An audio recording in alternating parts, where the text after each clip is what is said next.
పట్టభద్రుల ఎమ్మెల్సీ అభ్యర్థి వి నరేందర్ రెడ్డి కరీంనగర్లో భారీ ఆత్మీయ సమ్మేళనాన్ని నిర్వహించారు. నగరంలో ముఖ్య కూడళ్ల నుండి పెద్ద ఎత్తున బైక్ ర్యాలీ చేశారు. అనంతరం నిర్వహించిన సమ్మేళనంలో నరేందర్ రెడ్డి మాట్లాడుతూ తాను అనేక విద్యా సంస్థలను నెలకొల్పి అనేక మంది విద్యార్థులను విద్యారంగంలో ఉన్నత శిఖరాలకు ఎదిగే విధంగా కృషి చేశానన్నారు.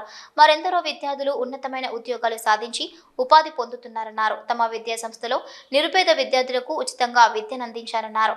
ఇక సమాజంలో విద్యారంగంలో మరెన్నో మార్పులు తీసుకువచ్చేందుకు తాను పట్టభద్రుల ఎమ్మెల్సీ ఎన్నికల్లో బరిలో దిగానన్నారు. రాష్ట్రంలో ఎంతో మంది ఉన్నత చదువులు చదివి ఉపాధి లేక అనేక ఇబ్బందులు ఎదుర్కొంటున్నారని వారికి ఉద్యోగ అవకాశాలను కల్పించేందుకు కృషి చేస్తానన్నారు. ఇక తనను ఈ ఎమ్మెల్సీ ఎన్నికల్లో అత్యధిక మెజారిటీతో గెలిపించాలని ఆయన కోరారు.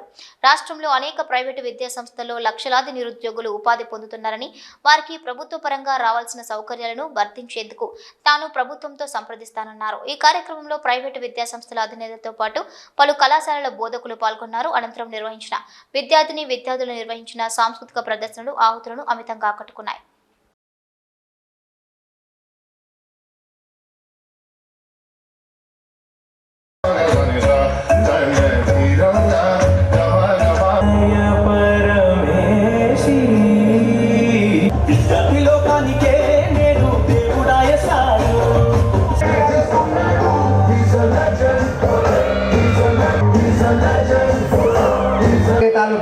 ఇక్కడ ఉన్నటువంటి ప్రేమాభిమానాలు శ్రీకృష్ణ ఎన్రోల్మెంట్ మనం సుమారుగా 65,000 ఎన్రోల్మెంట్ ఓన్లీ న్యూ కరీంనగర్ నుంచి మనం చేసుకున్నాం.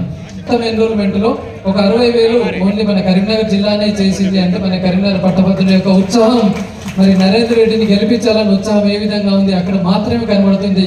మరి ఇందులో మనం ఎంటైర్ ఓన్లీ విఎన్ఆర్ టీం నుంచి 1,23,000 ఫస్ట్ సెషన్ లో చేసాం.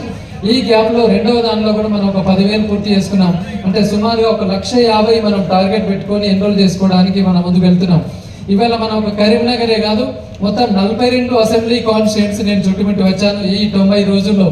అన్ని ప్రతి మూలన కూడా, ఎందుకంటే కరీంనగర్ ఎలా అయినా నా ప్రజలే, నా పేరెంట్స్, నా విద్యార్థులు, నా శ్రేయోభిలాషులే కాబట్టి కరీంనగర్ను వదిలి నేను ఇన్ని 90 రోజుల్లో మొత్తం చుట్టుముట్టి వచ్చాను. ఎన్నో విషయాలను మరి అవగాహన చేసుకొని రావడం జరిగింది.